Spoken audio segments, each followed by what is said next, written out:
Alhamdulillah, wassalatu wassalamu ala rasulillahi sallallahu alaihi wasallam wa ala alihi wa ashabihi ajma'in. சங்கைக்குரிய பெரியார்களே, கண்ணியத்திற்குரிய எல்லாம் வல்ல அல்லாஹ்வின் நல்லடியார்களே, அல்லாஹ் ஜல்ல ஷானஹு தஆலாவினுடைய மாபெரும் கருணையினால் இன்றைக்கு 17வது ஜுஸு நிறைவடைந்திருக்கிறது.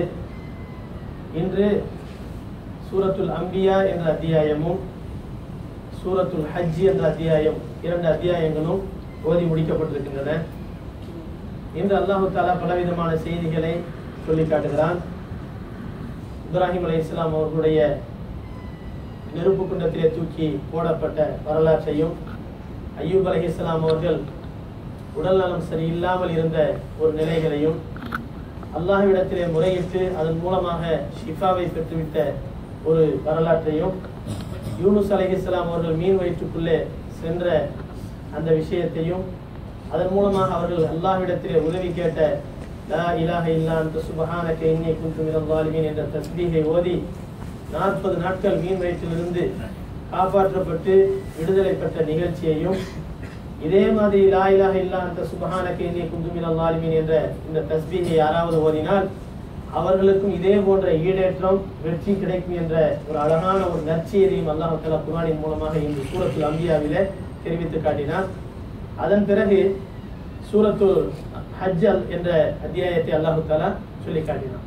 கண்ணியமானவர்களே, சூரத்துல் அம்பியா என்ற அத்தியாயத்திலே 47வது வசனத்திலே நாளை மறுமையிலே அல்லாஹ் தஆலா நன்மை தீமையினுடைய பட்டியல்களை, ஏடுகளை விரித்து வைக்கப்படக்கூடிய அந்த காட்சியை பற்றி அல்லாஹ் சொல்லி காட்டுகிறான். வனதஉல் மவாசீனல் கிஸ்த லியௌமில் கியாமத்தி ஃபலா துظلم நஃப்ஸு ஷைஆ. அன்றைய தினத்திலே நன்மை தீமையினுடைய ஏடுகள் நியாய தீர்ப்புக்காக வேண்டி விரித்து வைக்கப்பட்டிருக்கும். நாம் விரித்து வைப்போம். லியௌமில் கியாமா, மறுமை நாளைக்காக வேண்டி. அந்த நாளையில் ஃபலா துظلم நஃப்ஸு ஷைஆ, எந்த ஒரு அநியாயத்தையும் எந்த ஒரு ஆத்மாவும் அநியாயம் செய்யப்படாது. எந்த ஒரு ஆத்மாவும் சின்ன அநியாயங்களை கூட அநீதம் இழைக்கப்படாது என்று அல்லாஹ் தஆலா சொல்லி காட்டுகிறான். அதே போல மற்றொரு இடத்திலே கூட அல்லாஹ் சொல்லி காட்டுகிறான். அதாவது அன்றைய தினத்திலே மக்கள் எல்லாம் எழுந்து நிற்பார்கள். அந்த நாளையில் ஷாஹிஸத்துன் அப்சாருல் லதீன கஃபரு, காஃபிர்களுடைய பார்வைகள் எல்லாம் வேதளித்தவர்களாக, புத்தி வேதளித்தவர்களாக நிலை குத்தி நிற்பார்கள். பார்வைகள் எல்லாம் எங்கேயுமே பார்க்காம நிலகுத்தி நிற்பார்கள். ஷாஹிஸத்துன் அப்சாரும் அல்லாஹ் தஆலா சொல்லி காட்டுகிறான். கண்ணியமானவர்களே, அந்த மறுமை நாளையினுடைய அந்த கேள்வி கணக்கினுடைய காட்சி முந்தைய ஒரு தடவை நாம் என்ன செய்திருக்கிறோம்? எழுப்பப்படக்கூடிய அந்த காலத்தில், நாளையில் ஒவ்வொரு மனிதனும் எழுந்து வரக்கூடிய அந்த நிலையை வைத்தே அவன் என்ன பாவம் செய்திருக்கிறான் என்பதை உணர்ந்து கொள்ள முடியும் என்ற விஷயத்தை பற்றி முந்தைய ஒரு தடவை பேசினோம். ஆனால் இது இருக்கிறதே, அந்த தீர்ப்பு வழங்கப்படக்கூடிய நேரம், கேள்வி கணக்கு கேட்கப்படக்கூடிய நேரம். அந்த நேரத்திலே அந்த ஏடுகளை பற்றி அல்லாஹ் குர்ஆனிலே என்னவெல்லாம் சொல்லுகிறான்? எப்படி சொல்லுகிறான்? அல்லாஹ் குர்ஆனிலே சூரத்துல் கஹ்ஃபிலே முந்தைய தினத்திலே, நேற்றைக்கு முந்தைய தினத்திலே நாம் ஓதுகிற போது அல்லாஹ் தஆலா சொல்லி காட்டுகிறான். வஉரிது அலா ரப்பிக ஸஃபா லகத் ஜித்துமுனா கமா خلقناكم அவ்வல மர்ரத்தின் பல் ஸஅம்தும் அல்லன் நஜ்அல லக்கும் மௌஇதா வவுதிஅல் கிதாப், ஏடுகள் விரித்து வைக்கப்படும். வவுதிஅல் கிதாப் ஃபத்தரல் முஜ்ரிமீன முஷ்ஃபிகீன மிம்மா ஃபீ, பாவிகளை அந்த நேரத்திலே பார்ப்பீர்கள். முஷ்ஃபிகீன ஃபீஹி, அந்த ஏட்டிலே என்ன எழுதியிருக்கிறது என்ற ஆர்வத்தோடு எட்டி பார்க்கக்கூடியவர்களாக பார்ப்பீர்கள். வயகூலூன யா வைலத்தனா, ஏதோ மார்க் லிஸ்ட பார்க்கிற மாதிரி பார்த்துவிட்டு சின்ன சின்ன விஷயங்கள் எல்லாம் எழுதப்பட்டிருக்கக்கூடிய அந்த காட்சியை பார்த்துவிட்டு சொல்வார்களாம், யா வைலத்தனா மாலி ஹாதல் கிதாப், இந்த ஏட்டுக்கு என்ன ஆச்சரியமாக இருக்கிறது, என்ன வந்து விட்டது. லா யுகாதிரு சகீரத்தன் வலா கபீரத்தன் இல்லா அஹ்சாஹா, சின்ன தப்பையும் விடல, பெரிய தவறையும் விடல, எல்லாவற்றையும் ஒருங்கே சேர்த்து வைத்து எழுதப்பட்டிருக்கிறது. இல்லா அஹ்சாஹா வவஜது மா அமிலு ஹாதிரா, உலகத்திலே அவர்கள் செய்த எல்லா விஷயங்களும் அங்கே இருப்பதை பார்ப்பார்கள்.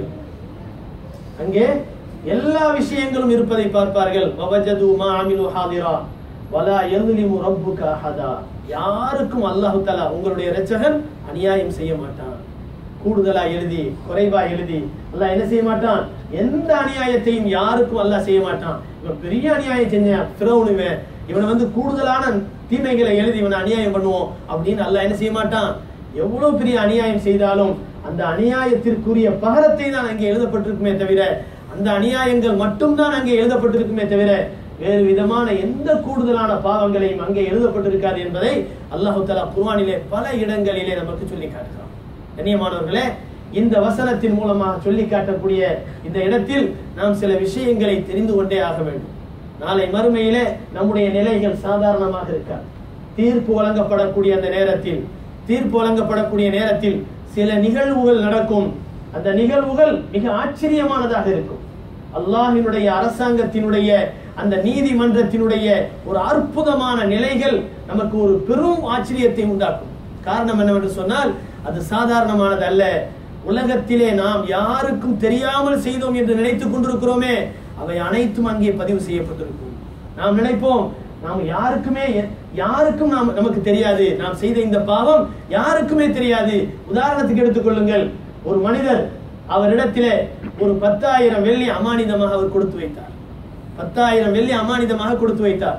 அல்லது ஒரு மனிதர் 1,00,000 வெள்ளியை நம்மிடத்துல கொடுத்து வியாபாரத்துல போடுங்க, மாசம் எனக்கு லாபத்தை கொடுங்கன்னு சொல்லிட்டு நியாயமான முறையில் அவர் கொடுத்தார்.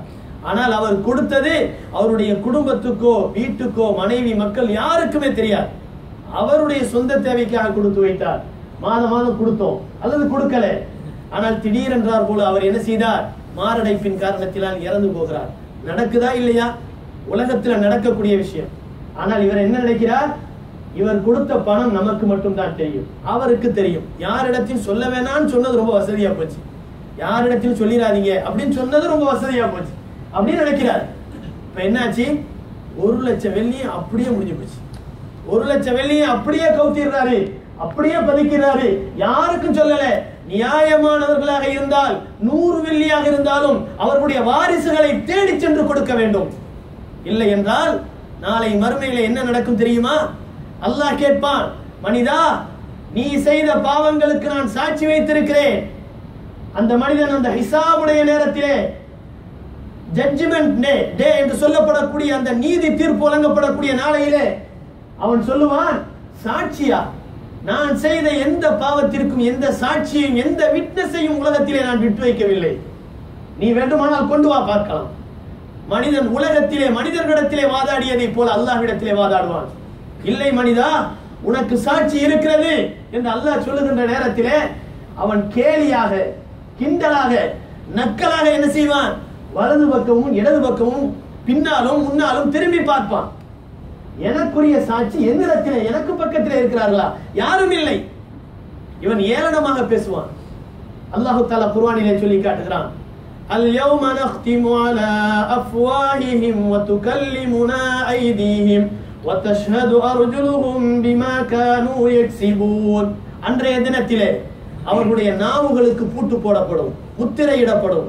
பேசாதே, நீ மட்டும் பேசாதே, மற்றதெல்லாம் பேசட்டும். அல்-யௌம நக்திமு அலா அஃப்வாஹிஹிம், அன்றைய தினத்தில் அவர்களுடைய வாய்களின் மீது முத்திரையிடுவோம். வ துகல்லிமுனா ஐதீஹிம், அவர்களுடைய கரங்கள் பேசும். வ தஷ்ஹது அர்ஜுலுஹும் பிமா கானூ யக்ஸிபூன், அவர்கள் செய்த விஷயங்களை அவர்களுடைய கால்கள் பேசும், கால்கள் சாட்சி சொல்லும். அல்லாஹ் சொல்லி காட்டுகிறான். அவனுடைய வாயில முத்திரை போட்ட உடனே அந்த மனிதனுடைய கைகள் பேசும், கண்கள் பேசும், காதுகள் பேசும், நாவுகள், அதனுடைய மற்ற உறுப்புகள் எல்லாம் பேசும். எந்த அளவிற்கு என்றால் நம் மீது போர்த்தப்பட்டிருக்கக்கூடிய தோள்கள் பேசும். நம் மீது போர்த்தப்பட்டிருக்கக்கூடிய தோள்கள் பேசும். அல்லாஹ் குர்ஆன்ல சொல்லி காட்டுகிறான். அந்த தோள்களை பார்த்து மனிதன் கேட்பான், வகாலு லிஜுலூதிஹிம் லிமா ஷஹித்தும் அலைனா, எங்க கூடவே இருந்து எங்களோட சேர்ந்து எல்லா காரியத்தையும் செஞ்சிட்டு எங்களுக்கு எதிராக நீங்கள் சாட்சி சொல்கிறீர்களே, இப்படி சொல்லலாமா, நியாயமான்னு கேட்பான். வகாலு லிமா ஷஹித் வகாலு லிஜுலூதிஹிம், தங்களுடைய தோள்களை பார்த்தவர்கள் கேட்பார்கள், லிமா ஷஹித்தும் அலைனா, எங்களுக்கு எதிராக ஏன் சாட்சி சொல்றீங்க என்று கேட்பார்கள். ஹாலு, அந்த தோள்கள் சொல்லும், மேலே போர்த்தப்பட்டிருக்கக்கூடிய தோள்கள் சொல்லும், அன்தகனல்லாஹுல்லதி அன்தக குல்ல ஷை வஹுவ கலக்கக்கும் அவ்வல மர்ரா, உங்களை முதலாக படைத்த அந்த ஏக இறைவனாகிய அல்லாஹ் எல்லா வஸ்துக்களையும் பேச வைத்தவன் எங்களையும் இப்பொழுது பேச வைத்திருக்கிறான். எனவே நாங்கள் சாட்சி சொன்னோம். உனக்கு எதிராக உலகத்திலே நாங்கள் சாட்சி சொல்லாமல் உனக்கு சாதகமாக எல்லா காரியங்களையும் செய்து கொண்டிருந்தோம் என்று நீ நினைக்கிறாய். அந்த நேரத்தில் இறைவன் எங்களை பேச வேண்டாம் என்று உத்தரவு போட்டிருந்தான். அதனால் நாங்கள் பேசாமல் இருந்தோம். இப்பொழுது பேச சொல்கிறான். எனவே பேசுகிறோம். எங்களுடைய உள்ளமெல்லாம் உனக்கு எதிராக சொல்ல வேண்டும் என்று நினைத்தது இப்பொழுது சொல்லுகிறோம். நீ இந்த காரியத்தை செய்தாய், இந்த காரியத்தை செய்தாய் என்று எல்லாவற்றையும் சொல்லும். மனிதன் ஏமாந்து போவான். யௌமுல் ஹிசாப் என்று சொல்லப்படக்கூடிய அந்த நாள் மனிதனுடைய ஏமாற்றத்திற்குரிய நாள். காரணம் என்ன? மாலிகி யௌமித்தீன், நியாய தீர்ப்பு நாளினுடைய அதிபதி அல்லாஹ் அன்றைய தினத்திலே சொல்லுவான், இன்றைய தினம் என் கையில் தான் அரசாட்சி அனைத்தும். உங்களிலே யாருக்காவது கூட்டாளிகளை அழைத்து வர முடியுமா? அழைத்து வாருங்கள் பார்க்கலாம். அல் யௌம துஜ்ஸா குல்லு நஃப்ஸின் பிமா கஸபத் லா ظுல்ம அல் யௌம் இன்னல்லாஹ ஸரீஉல் ஹிசாப். இன்றைய தினத்திலே துஜ்ஸா குல்லு நஃப்ஸின் பிமா கஸபத், ஒவ்வொரு ஆத்மாவும் செய்த வினைகளுக்கெல்லாம் கூலி வழங்கப்படும். லா ظுல்ம அல் யௌம், இன்றைய தினத்திலே எந்த அநியாயமும் கிடையாது, எந்த அநியாயமும் கிடையாது. கண்ணியமானவர்களே, அருமை ரசூலுல்லாஹி ஸல்லல்லாஹு அலைஹி வஸல்லம் அவர்கள் சொன்னார்கள், லா யஸாலு கதமா அப்தின் ஹத்தா யுஸ்அல அன் அர்பஇன். திருமதியிலே வரக்கூடிய ஹதீஸ். 4 கேள்விகளை கேட்கப்பட்டு அதற்கு பதிலளிக்காத வரை ஒரு அடியானுடைய 2 கால்களும் அல்லாஹ்வுடைய அந்த கேள்விகளுக்கு கேட்கப்படக்கூடிய இடத்திலிருந்து அகல முடியாது. ஒன்று என்ன தெரியுமா? அன் உம்ரிஹி ஃபீமா அஃப்னா, அவனுடைய ஆயுளை பற்றி கேட்கப்படும். உன் வயதை எப்படி செலவு செய்தாய்? உனக்கு வழங்கப்பட்ட 70 வயது எப்படி நீ செலவு செய்தாய்? ஒரு நாள் கூட மிஞ்சாமல் கணக்கு சொல்ல வேண்டும். காரணம் என்ன? அவ்வளவு பெரிய கேள்வி, அவ்வளவு பெரிய நீண்ட ஆயுளுக்குரிய கேள்வியை நான் எப்படி பதில் சொல்ல முடியும்? அல்லாஹ் சொல்கிறான், இன்னல்லாஹ ஸரீஉல் ஹிசாப். கேள்வி கணக்கு கேட்கிறதுல கம்ப்யூட்டர்லாம் தோத்து போயிடும். அல்லாஹ் ரொம்ப தீவிரமானவன், ரொம்ப விரைவானவன். கேள்வி கணக்கு எப்படி கேட்கணும் எனக்கு தெரியும். அல்லாஹ் ரொம்ப துரிதமாக கேட்டு முடிப்பான். நீங்க அதை பத்தி கவலைப்படாதீங்க. அல்லாஹ் சொல்லி காட்டுறான். கண்ணியமானவர்களே, கம்ப்யூட்டரை படைத்தது யார்? மனிதன் தானே உருவாக்கினான்.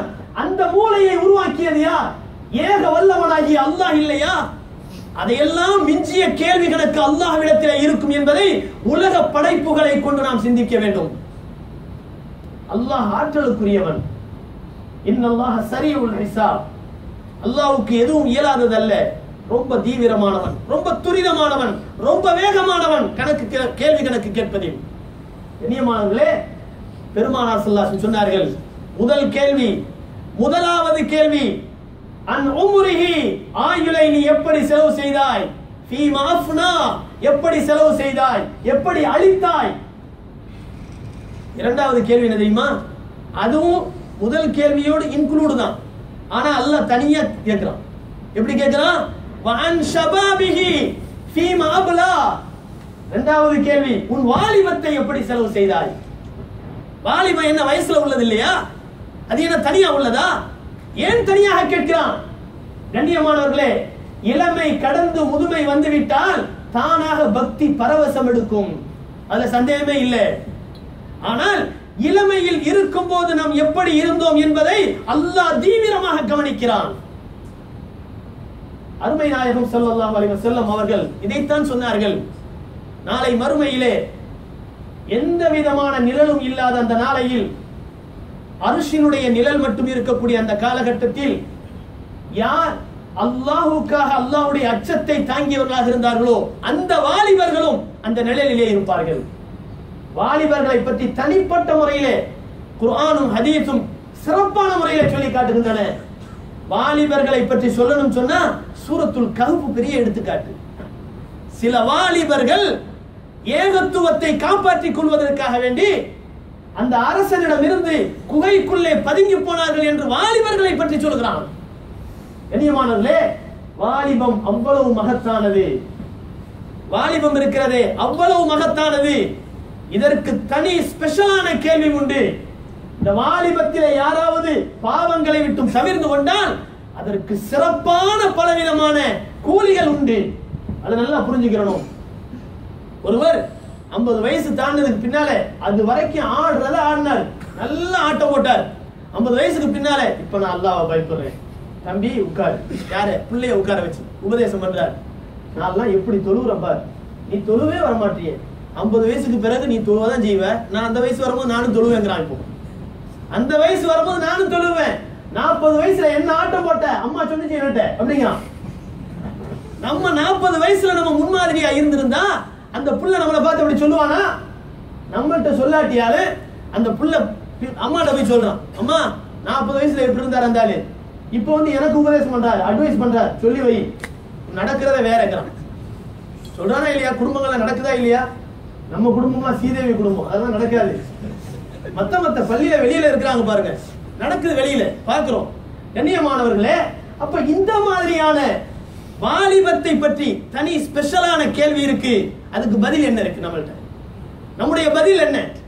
நம்ம இடத்திலே சரியான பதில் இருக்கிறதா? அதற்குரிய பதிலை சொன்னால் அல்லாஹ் சந்தோஷப்படுவானா? யோசிக்க வேண்டும். மூன்றாவது கேள்வி, ரசூலுல்லாஹி ஸல்லல்லாஹு அலைஹி வஸல்லம் சொன்னார்கள், முதல் முறையாக கேட்கப்படக்கூடிய மூன்றாவது கேள்வி, வான் மாலிஹி மிம்மக்தஸபஹு வ ஃபீமா அன்ஃபகஹு, எங்கிருந்து நீ சம்பாதித்தாய், எப்படி அதை செலவு செய்தாய்? ரெண்டு கேள்வி. ஒரே கேள்விக்குள்ள ரெண்டு கேள்வி இருக்கு. உன்னுடைய பொருளாதாரத்தை பற்றி கேட்கப்படும், அந்த பொருள் எப்படி வந்தது, எப்படி போனது, ரெண்டுமே. கண்ணியமானவர்களே, எப்படி வந்தது என்ற கேள்வியும் உண்டு. மனிதன் நினைக்கிறான், நான் சம்பாதித்தது எப்படியும் செலவு செய்வேன். இல்லை, எப்படி செலவு செய்தாய் அல்லாஹ் கேள்வி கேட்பான். இரண்டு கேள்விகள். உன் பொருளாதாரத்தை பற்றி கேட்கப்படும், எப்படி சம்பாதித்தாய், ஹலாலான வருமானத்திலே சம்பாதித்தாயா, பிடுங்கி அடுத்தவர்களிடமிருந்து பிடுங்கி அதை சம்பாதித்தாயா, பொருளாதாரத்தை சேர்த்தாயா, எப்படி செலவு செய்தாய், அந்த செலவினங்களை ஹலாலான அடிப்படையிலே செய்தாயா, அல்லது ஏனோதானோ என்ற ஆடம்பரத்தினால் நீ தலைக்கணம் எகிரி உலகத்திலே வாழ்க்கை நடத்தினாயா? இதை அல்லாஹ் கேட்பான். இந்த கேள்வி மூணாவது கேள்வி. நான்காவது கேள்வி, அன் இல்மிஹி ஃபீமா அமில பிஹி, அவனுடைய இல்மை பற்றி கேட்கப்படும். பிரச்சனையே இல்லை, நான் கல்வியை கத்துக்கல, குர்ஆனை ஓதல, ஹதீஸையும் படிக்கல, படிச்சாதானே மூணாவது நாலாவதுக்கு பதில் சொல்லணும் அப்படி நினைக்கிறோம். கல்வியை கற்று சரியான பதில் இல்லை என்றால் என்ன தண்டனையோ அந்த தண்டனையை விட பயங்கரமான தண்டனை கல்வி கத்துக்கலன்னா கிடைக்கும். கண்ணியமானவர்களே, தலபுல் இல்மி ஃபரீலத்துன் அலா குல்லி முஸ்லிம், சஹீஹான ஹதீஸ். ஸல்லல்லாஹு அலைஹி வஸல்லம் சொன்னார்கள், ஒவ்வொரு முஸ்லிமான ஆண் பெண் அனைவரின் மீதும் கல்வியை கற்றுக்கொள்வது கட்டாய கடமை. அது என்ன கல்வி தெரியுமா? தொழுகை கடமையா இல்லையா, நோன்பு கடமையா இல்லையா, ஜகாத் கடமையா இல்லையா, ஹஜ்ஜி கடமையா இல்லையா, இந்த கடமைகளை பற்றி தெரிந்து கொள்வதும் கடமை. இதுதான் தலபுல் இல்மி ஃபரீலா. கண்ணியமானவர்களே, யாருக்கு தெரியும் தொழுகையை பற்றி? எத்தனை பேருக்கு நோன்பை பற்றி தெரியும்? எத்தனை பேருக்கு ஜக்காத்தை பற்றி தெரியும்? எத்தனை பேருக்கு ஹஜ்ஜை பற்றி தெரியும்? 7 வானங்களை பற்றி நாம் படிக்கிறோம். பூமியினுடைய 7 பூமிக்கு கீழே உள்ள ஆராய்ச்சியை நாம் பண்றோம். ஆனால் மார்க்கத்தினுடைய இல்ம் நம்முடைய உள்ளத்திலே எந்த அளவிற்கு இருக்கிறது என்பதை சிந்திக்க வேண்டும். மார்க்கத்தை கற்றுக்கொள்ள வேண்டும், அது கட்டாய கடமை. ஆனால் அதன்படி என்ன அமல் செய்தாய்? அல்லாஹ் நான்காவது கேள்வி கேட்பான். இந்த கேள்விகளுக்கு சரியான ஆன்சர் நம்மள்ட்ட இருந்தாதான் அடுத்த வேலையை நம்ம பார்க்க முடியும், அடுத்த கட்டத்துக்கு போக முடியும். இல்லைன்னு சொன்னா நம்ம நிலைமை அதோ கதிதான். அல்லாஹ் காப்பாற்றுவானாக. கண்ணியமானவர்களே, ஹிசாபுடைய நேரத்திலே நடக்கக்கூடிய இந்த நிலை பயங்கரமானதாக இருக்கும். ரசூலுல்லாஹி ஸல்லல்லாஹு அலைஹி வஸல்லம் அவர்கள் சொல்லக்கூடிய ஹதீஸ், அனஸ் ரலியல்லாஹு அன்ஹு அவர்கள் அறிவிக்கிறார்கள், பஸார் என்று சொல்லப்படக்கூடிய ஹதீஸ் நூலிலே பதிவு செய்யப்பட்டிருக்கிறது. நபி ஸல்லல்லாஹு அலைஹி வஸல்லம் சொன்னார்கள், யக்ருஜு லி இப்னி ஆதம் யௌமல் கியாமத்தி ஸலாஸத்து தவாவீன், 3 ஏடுகள் நாளை மறுமையிலே ஒவ்வொரு ஆதமுடைய மகனுக்காக வேண்டியும் 3 லிஸ்ட் என்ன செய்யப்படும்? விரித்து வைக்கப்படும். பெரிய லிஸ்ட்னா நம்ம மளிகை கடை லிஸ்ட் மாதிரி நினைக்க கூடாது. நம்ம வீட்டுக்காக வேண்டி ஜாமான் வாங்குறதுக்கு லிஸ்ட் எழுதுறோம் பாருங்க, அந்த மாதிரி நினைக்க கூடாது. பெரிய லிஸ்ட். அல்லாஹ் குர்ஆன் அதாவது மத்தல் பஸர், கண்ணுக்கு எட்டுகின்ற தூரம் வரை விரிந்திருக்கும் என்று ஸல்லல்லாஹு அலைஹி வஸல்லம் சொல்லி காட்டினார். அவ்வளவு பெரிய லிஸ்ட். ஒரு லிஸ்ட்ல என்ன எழுதிருக்கு தெரியுமா? அல்லாஹ் தஆலா நமக்கு இந்த உலகத்துல என்னென்ன நியாமத்தை கொடுத்தானோ எல்லாம் எழுதியிருக்கும். எல்லா நியாமத்தும் எழுதப்பட்டிருக்கும். ஈமான், கண்கள், பேச்சு திறமை, அழகு, முடி, இது மாதிரி என்னென்ன இருக்கிறதோ உலகத்தில் எதை எதை நியாமத் என்று நினைக்கிறோமோ எல்லாமே எழுதப்பட்டிருக்கும். கல்வி, மனைவி, நல்ல குடும்பம், சாலிகான பிள்ளை, அழகு, அறிவு, ஞானம் எல்லாமே எழுதப்பட்டிருக்கும். இரண்டாவது லிஸ்ட்ல நம்ம செஞ்ச நன்மைகள் எல்லாம் எழுதப்பட்டிருக்கும். எவ்வளவு எழுதப்பட்டிருக்கு நம்ம யோசிச்சு பார்க்கணும். நியமத்தினுடைய லிஸ்ட் ஃபுல்லா இருக்கும். ஆனா நன்மையினுடைய லிஸ்ட் நிறைய கோசமா இருக்கும். மூணாவது லிஸ்ட் நாம் செய்த பாவங்களுடைய பட்டியல். நாம் செய்த பாவங்களுடைய பட்டியல். இந்த மூணையும் நாமளே நிர்ணயிக்க முடியும். ஓரளவு நாமளே என்ன செய்ய முடியும், அதாவது எந்த அளவுக்கு இது ஃபுல்லா பண்ணிருக்கோம் அப்படின்னு நம்மளே என்ன செய்ய யூகிக்க முடியும்.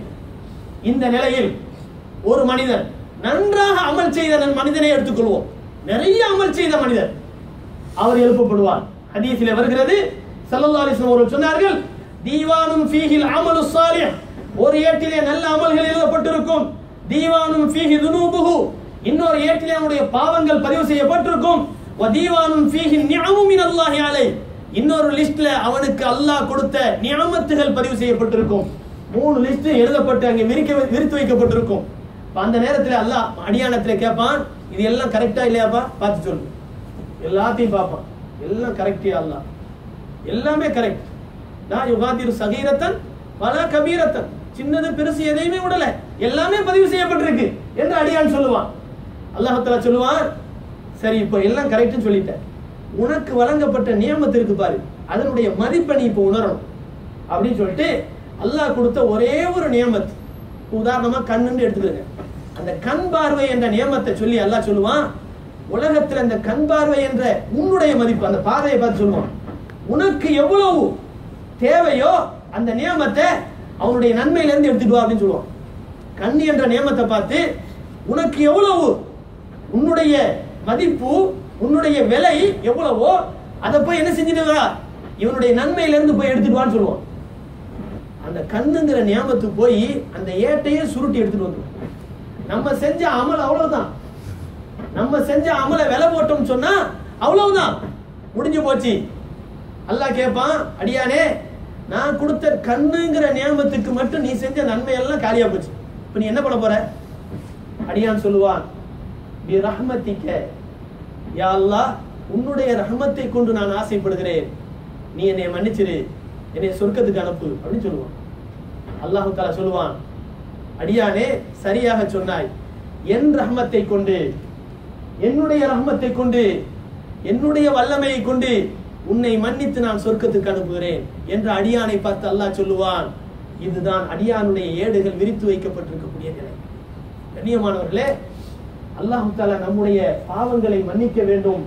இப்படி மன்னிக்க வேண்டும் என்றால் நாம் என்ன செய்ய வேண்டும்? அல்லாஹ்வுடைய ரஹ்மத்தை பெறக்கூடிய வகையிலே நாம் தீவிரமாக நல்ல அமல்களை அதிகமாக செய்ய வேண்டும் என்பதை நாம் புரிந்து கொள்ள வேண்டும். இப்னு உமர் ரலியல்லாஹு அன்ஹு அவர்கள் அறிவிக்கக்கூடிய ஹதீஸ், பெருமானார் ஸல்லல்லாஹு அலைஹி வஸல்லம் அவர்களிடத்திலே ஹபஷி இனத்தை சார்ந்த ஒரு மனிதர், கருப்பு இனத்து மனிதர் வருகிறார். ஸல்லல்லாஹு அலைஹி வஸல்லம் அவர்களிடத்திலே கேட்டார், யா ரசூலல்லாஹ், ஃபுதில்தும் அலைனா பில் அல்வானி வலின் வன் நுபுவத்தி, தாங்களோ நிறத்தாலும் நுபுவத்தாலும் எங்கள் இனத்தை விட ரொம்ப பிரமாதமான சிறப்பை பெற்றிருக்கிறீர்கள். நிறத்தை பார்த்தா அப்படியே ரோஜாப்பூ நிறத்துல அப்படியே பளபளன்னு இருக்கிறீங்க, பார்த்தா அழகா இருக்கிறீங்க. நாங்களோ கண்ணங்கரையேன்னு இருக்கோம். நுபுவத் எல்லா இனத்தை விட உயர்ந்த இனமாக உங்களை மாற்றி இருக்கிறது. இப்படி இருக்கும்போது நீங்களோ ஃபுதில்தும் மிக மிக சிறப்பை பெற்றிருக்கிறீர்கள். அஃபரஐத யா ரசூலுல்லாஹ், என்ன நினைக்கிறீர்கள்?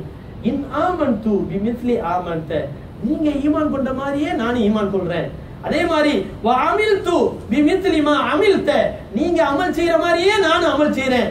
இந்த நிலைமையில் இன்னி லகாயினுன் மாக்க பில் ஜன்னா, யா ரசூலுல்லாஹ், உங்களோட நானும் சொர்க்கத்துல வர முடியுமான்னு கேட்டாங்க. நானும் கருப்பா இருக்கிறேன், அழகு இல்லாதவனா இருக்கிறேன், நீங்க அழகான மனிதரா இருக்கிறீங்க, நூறானியத்தா இருக்கிறீங்க. மதீனாவுக்குள்ள போனவனையும் மதீனத்துல் முனவ்வராவா போச்சு. எஸ்ரீபா இருந்தது, அந்த ஊர் எப்படி போயிருச்சு? லைட் சிட்டி என்று சொல்லப்படக்கூடிய அளவுக்கு பிரகாசம் மிகுந்த ஊராக மாறிவிட்டது. அவ்வளவு அற்புதமான அளவு உங்கள்கிட்ட இருக்குது. நுபுவத்து எல்லாவற்றையும் விட சிறப்பு. அப்படிப்பட்ட சிறப்பு கூறிய நீங்க என்ன அமல் செய்றீங்களோ அந்த மாதிரி நானும் அமல் செய்ய முயற்சி பண்றேன். நீங்க ஈமான் கொண்ட மாதிரியே நான் ஈமான் கொள்ள முயற்சி பண்றேன். யா ரசூலல்லாஹ், அப்படி நான் இருந்தால் உங்களோட சொர்க்கத்துல வந்து இருக்க முடியுமா அப்படின்னு கேட்கிறாங்க. ஸல்லல்லாஹு அலைஹி வஸல்லம் சொன்னார்கள், நாம் இருக்கலாம், நீங்க என்னோட சொர்க்கத்துல வந்து இருக்கலாம் என்று சொன்னார்கள். பெருமானார் ஸல்லல்லாஹு அலைஹி வஸல்லம் அதன் பிறகு சொன்னார்கள், தோழரே, மன் கால லா இலாஹ இல்லல்லாஹ் கான லஹு பிஹா அஹ்துன் இன்தல்லாஹ், யார் லா இலாஹ இல்லல்லாஹ் என்று சொன்னாரோ அவர் வெற்றி பெற வேண்டும் என்ற ஒப்பந்தத்தை அந்த கலிமா அவருக்கு உருவாக்கி கொடுக்கிறது. லா இலாஹ இல்லல்லாஹ் சொன்னாலே அவருக்கு வெற்றி கிடைக்கும், சொர்க்கம் கிடைக்கும் அப்படிங்கிற ஒப்பந்தத்தை அந்த கலிமா வாங்கி தருகிறது. இரண்டாவது, வமன் கால சுப்ஹானல்லாஹ், யார் சுப்ஹானல்லாஹ் என்று சொல்லுவாரோ குத்திப லஹு மிஅத்து அல்ஃபி ஹஸனத்தின். சுப்ஹானல்லாஹ் சுப்ஹானல்லாஹ்.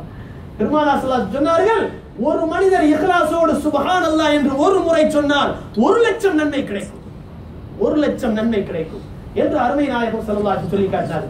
அந்த மனிதர் கேட்டார், யா ரசூலல்லாஹ் கைஃப நுஹ்லிகு பாத ஹாதா, இவ்வளவு நன்மைகள் அள்ளி கொடுக்கப்படக்கூடிய இந்த சூழ்நிலையில் எங்களுக்கு அழிவு வருமா, எங்களுக்கு அழிவு வருமா அப்படின்னு கேட்டாங்க.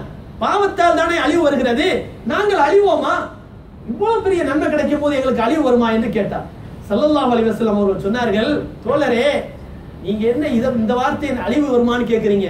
ஒரு மனிதர் வருவார், அவருடைய ஒரே ஒரு நன்மையினுடைய பவர் என்ன தெரியுமா? ஒரு மலையின் மீது வைத்தால் அந்த மலை சுக்குநூறாக உடைந்து சிதறிவிடும். அப்படிப்பட்ட அற்புதமான பெரிய நன்மையை தூக்கிட்டு வருவார். அந்த மனிதர் வந்து அந்த மனிதனிடத்திலே, அதாவது அந்த மனிதனுடைய நன்மையை பார்க்கப்படும். ஆனால் அந்த நன்மை மலையே தூள் தூளாக ஆக்கக்கூடிய அளவுக்கு பவர்ஃபுல்லான அந்த நன்மை இருக்குதே, நியமத்துகள் அனைத்தையும் எடை போடுகிற போது அவருடைய நன்மை எல்லாம் காலியாகிவிடும். தோழரே, அல்லாஹ் குர்ஆனிலே சொல்கிறானே, நீங்கள் ஓதவில்லையா? ஹல் அத்தா அலல் இன்சானி ஹீனும் மினத் தஹ்ரி லம் யகுன் ஷைஅன் மذ்கூரா. அல்லாஹ் சொல்கிறான், ஹல் அத்தா அலல் இன்சான் ஹீனும் மினத் தஹ்ரி லம் யகுன் ஷைஅன் மذ்கூரா. ஒரு நாள் இருந்தது, அந்த நாளையில் இன்ன ஒரு பொருள் என்று சொல்ல முடியாத அளவுக்கு மனிதன் ஒன்றும் இல்லாதவனாக இருந்தான். அவனை மனிதனாக நாம் படைக்கவில்லையான்னு அல்லாஹ் கேட்கிறான். அப்போ நம்ம கையில ஒண்ணுமே இல்லை, எல்லாத்தையும் கொடுத்தது யாரு? அல்லாஹ் தான் கொடுத்தான். அப்படி இருக்கும்போது நன்மையை கொண்டு போய், நான் வச்ச நன்மையை கொண்டு என்னுடைய நியமத்தை சரி பண்ணு நம்ம சொல்ல முடியுமா? அதுவும் அல்லாஹ் கொடுத்த நியமம். உடனே பெருமானார் ஸல்லல்லாஹு அலைஹி வஸல்லம் சொன்னார்கள், யா ரசூலல்லாஹ், அதாவது இந்த மாதிரி ஆயத்து இறங்கி இருக்கிறதே, இப்போ உன் கையில இருக்கக்கூடிய எல்லா நியமத்துமே அல்லாஹ் கொடுத்தது, எனவே நன்மைக்கு பகரமாக அது ஈடாகாது, நன்மை என்பது எல்லாவற்றும் எல்லாமே காலியாகிவிடும் என்று ஸல்லல்லாஹு அலைஹி வஸல்லம் சொன்ன உடனே ஃபகாலல் ஹபஷி, அந்த ஹபஷி மனிதர் சொன்னார், யா ரசூலல்லாஹ், வஹல் தரா ஐனி ஃபில் ஜன்னா மித்லமா தராஹு ஐனுக், உங்க கண்கள் சொர்க்கத்திலே என்னென்னவெல்லாம் இன்பங்களை பார்க்குமோ அந்த இன்பங்களை என்னுடைய கண்களும் பார்க்குமா என்று கேட்டார். ஸல்லல்லாஹு அலைஹி வஸல்லம் சொன்னார்கள், நாம், ஆம், நிச்சயமாக பார்க்கும் என்று பெருமானார் ஸல்லல்லாஹு அலைஹி வஸல்லம் சொல்லி காட்டினார். இந்த வார்த்தையை கேட்ட உடனே ஃபபக்கல் ஹபஷி, அந்த மனிதர் தேம்பி தேம்பி அழுதார், மயக்கமுற்று கீழே விழுந்தார், அவர் இறந்து போய்விட்டார், அவருடைய உயிர் பிரிந்து விட்டது. ஃபஃபாலத்தின் நஃப்ஸ், அவருடைய உயிர் பிரிந்து விட்டது அவரை விட்டும். இப்னு உமர் ரலியல்லாஹு அன்ஹு அவர்கள் சொல்லி காட்டுகிறார்கள், ஃபஅனா ரஅய்து நபிய ஸல்லல்லாஹு அலைஹி வஸல்லம், ஸல்லல்லாஹு அலைஹி வஸல்லம் அவர்கள் யுத்லீஹி ஃபீ ஹுஃப்ரத்திஹி, அவரை அந்த பிள்ளைக்குள்ளி என்று சொல்வார்களே அதற்குள்ளே வைத்து ஸல்லல்லாஹு அலைஹி வஸல்லம் அவர்கள் என்ன செய்தார்கள்? அவரை தன்னுடைய சொந்த கையால் அடக்கம் செய்வதை நான் பார்த்தேன் என்று இப்னு உமர் ரலியல்லாஹு அன்ஹு அவர்கள் சொல்லி காட்டுகிறார்கள். இது தபரானியில் வரக்கூடிய ஹதீஸ். கண்ணியமானவர்களே, இன்னொரு ஹதீஸ் பெருமானார் ஸல்லல்லாஹு அலைஹி வஸல்லம் அவர்கள் சொல்லி காட்டினார்கள், அதாவது ஒரு அடியார் நாளை மறுமையிலே எழுப்பப்படுவார், அவருக்கு எந்த விதமான பாவமும் இருக்காது. இப்ராஹீம் அலைஹிஸ்ஸலாம் அவர்கள் சொன்னதாக மற்றொரு ஹதீஸில் வருகிறது. பெருமானார் ஸல்லல்லாஹு அலைஹி வஸல்லம் அவர்கள் சொல்லி காட்டினார்கள், அதாவது ஒரு மனிதர் வருவார் நாளை மறுமையிலே, அந்த மனிதரிடத்திலே எந்த பாவமும் இருக்காது. இதை கொஞ்சம் விலாவாரியா சொல்லும் போது நபி அவர்கள் இன்னொரு ஹதீஸை சொல்றாங்க, அந்த மனிதர் இருக்கிறாரே, கடலுக்கு நடுவிலே ஒரு தீவு ஒன்று இருந்தது, அதனுடைய மொத்த அளவே என்ன தெரியுமா? 30 அடி அகலம், 30 அடி நீளம், அவ்வளவுதான் அந்த தீவினுடைய அளவு. அதிலே ஒரு மனிதர் அதிலே நல்ல அமல் செய்ய ஆரம்பிக்கிறார். கண் இமைக்கும் நேரம் கூட அவர் நல்ல அமலை விடவே இல்லை. அல்லாஹ் தஆலா அவருக்கு எவ்வளவு பெரிய சலுகையை கொடுத்திருந்தார் என்றால், அங்கிருந்து ஒரு ஊற்றை உருவாக்கி இருந்தான். அந்த ஊற்றிலிருந்து நல்ல தண்ணீர் வரும், அதை அருந்திக் கொள்வார். ஒரு மாதுளம்பழம் செடி ஒன்று இருந்தது. அந்த செடியிலிருந்து ஒவ்வொரு நாளும் ஒவ்வொரு மாதுளம்பழம் வளரும். அதை எடுத்து புசிப்பார், இந்த தண்ணீரை அருந்துவார், வணக்கத்திலே ஈடுபடுவார். இப்படியே 500 வருட காலம் 500 வருட காலம் கண்ணி வைக்கும் நேரம் கூட அல்லாஹ்வுக்கு மாறு செய்யாமல் அல்லாஹ்வை வணங்கிக் கொண்டே இருக்கிறார். சுற்றிலும் எங்கேயும் ஊர் கிடையாது. வலது பக்கம் இடது பக்கம் முன்னால் பின்னால் பார்த்தால் 4000 கிலோமீட்டர் தூரங்கள் கடலினுடைய பகுதி, நடுவுல அந்த தீவு. அல்லாஹ்வை வணங்கிக் கொண்டே இருக்கிறார். மரண நேரம் வருகிறது. அவர் அல்லாஹ்விடத்தில் கேட்கிறார், யா அல்லாஹ், உன்னை கண்ணு வைக்கும் நேரம் கூட எந்த விதமான மாற்றம் செய்யாமல் வணங்கிக் கொண்டே இருந்தேன். ஒரு நல்ல நிலையில மூத்தா போகணும்னு ஆசைப்படுறேன். நான் வணங்கிக் கொண்டே இருக்கும்போது, சஜிதாவில் இருக்கும்போது என் ரூஹை எடுத்துரு என்று சொன்னார். அதே போல அல்லாஹ் தஆலா அவருடைய ஆசையை நிறைவேற்றினார். அவர் ரூஹ் வாங்கப்படுகிறது. கடைசியாக நாளை மறுமையிலே அல்லாஹ் எழுப்புகிறான். அவரிடத்திலே கேட்கிறான். அல்லாஹ் தஆலா 2 விதமான சலுகைகளை சொல்லி கேட்டான். மனிதா, நான் 2 விஷயங்களை நான் உனக்கு சொல்கிறேன். ஐயுல் அம்ரைனி அஹப்பு இலைக்க அன் உஜ்ஸியக பி அமலிக அவ் பி நிஅமதி இந்தக. உன் அமலை கொண்டு உனக்கு நான் கூலி கொடுக்கணும்னு நீ ஆசைப்படுறியா, அல்லது நான் உனக்கு நியமத்து கொடுத்த பாரு என்னுடைய ரஹ்மத், அந்த ரஹ்மத்தை கொண்டு நீ சொர்க்கத்துக்கு போகணும்னு ஆசைப்படுறியா? உன்னுடைய அமலை கொண்டு சொர்க்கத்துக்கு போக வேண்டும் என்று ஆசைப்படுகிறாயா, அல்லது என்னுடைய ரஹ்மத்தை கொண்டு சொர்க்கத்துக்கு போக வேண்டும் என்று ஆசைப்படுகிறாயா என்று கேட்டவுடன் அந்த மனிதர் சொன்னார், 500 வருஷத்தினுடைய அமல் அவருடைய உள்ளத்தில் பிரமாதமா இருக்கு. அவர் சொன்னார், 500 வருஷம் கண்ணி வைக்கும் நேரம் கூட நான் உனக்கு மாற்றம் பண்ணல, பாவமே செய்யாம நன்மையை மட்டும் செஞ்சுக்கிட்டு இருந்தேன். அதனால என்னுடைய நன்மைகளை கொண்டு நான் சொர்க்கத்துக்கு போக ஆசைப்படுறேன். அந்த உடனே மலக்குமார்களை பார்த்து அல்லாஹ் சொன்னானா, இந்த ஆளை பிடிச்சி நரகத்துக்கு போ, பிடிச்சி இழுத்துக்கு நரகத்துல கொண்டு போய் தள்ளு அப்படின்னா இழுத்துக்கிட்டு போறாங்க. அந்த அடியார் சொல்கிறார், யா ரப்பி யா ரப்பி பி நிஅமத்திக வ ரஹ்மத்திக, உன்னுடைய ரஹ்மத்தை நான் ஆசைப்படுறேன், உன்னுடைய நிஅமத்தை ஆசைப்படுறேன், நீ என்னை விட்டு என்னை சொர்க்கத்துக்கு அனுப்பு என்று கெஞ்சுகிறார். அல்லாஹ் சொன்னான், கொண்டு வந்து முன்னால் நிறுத்து. அடியான் இடத்துல கேட்டார்.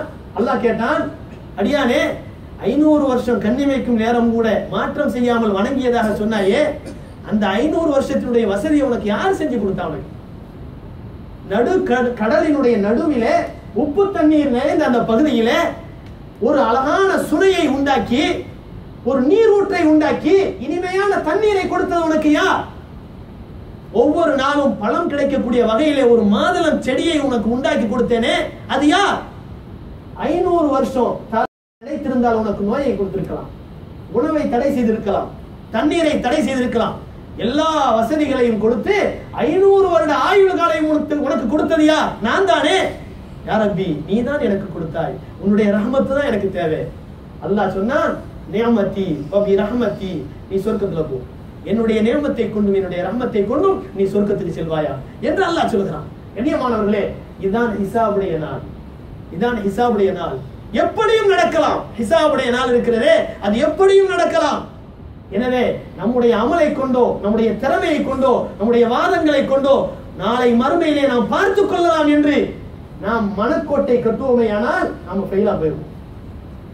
கண்ணியமானவர்களே, அத்தகைய ஹிசாபுடைய நாளையிலே நாம் வெற்றி பெற வேண்டும் என்றால் நபிமார்கள் எல்லாம் அல்லாஹ்விடத்திலே கேட்டது போல ரஹ்மத்தை கேட்க வேண்டும். அல்லாஹ்விடத்திலே, யா அல்லாஹ், எங்களை ரஹ்மத், எங்களுக்கு உன்னுடைய ரஹ்மத்தை கொடு, எங்களை ஈமான்தாரிகளாக ஆக்கு. ரப்பனா லா துஸிக் குலூபனா பஅத இத் ஹதைதனா வ ஹப் லனா மின் லதுன்க ரஹ்மா இன்னக அன்தல் வஹ்ஹாப். எங்களுடைய இரட்சகனே, எங்களுக்கு ஹிதாயத் கிடைச்சதுக்கு பின்னாலேயும் எங்களை வழுக்க செய்து விடாதே. ரப்பனா லா துஸிக் குலூபனா பஅத இத் ஹதைதனா வ ஹப் லனா மின் லதுன்க ரஹ்மா, உன் மூலமாக எங்களுக்கு ரஹ்மத்தை வழங்குவாயாக, அன்பளிப்பாக செய்து கொடுப்பாயாக. இன்னக லா துக்லிஃபுல் இன்னக அன்தல் வஹ்ஹாப், நிச்சயமாக நீ அன்பளிப்பு செய்யக்கூடியவனாக இருக்கிறாய் என்று அல்லாஹ் தஆலாவிடத்திலே அறிவாளிகள் துஆ செய்வார்கள் என்று குர்ஆன் நமக்கு சொல்லி காட்டுகிறது. நாம் அறிவாளிகளாக இருந்தால் அல்லாஹ்விடத்திலே ரஹ்மத்தை கேட்க வேண்டும், நேர்வழியை நிரந்தரமாக கேட்க வேண்டும். அல்லாஹ் அப்படிப்பட்ட நல்ல நிரந்தரமான நேர்வழியை நம் அனைவருக்கும் தந்தருள் புரிவானாக. வாஹிர் தஅவானா அல்ஹம்துலில்லாஹி ரப்பில் ஆலமீன். அஸ்ஸலாமு அலைக்கும்.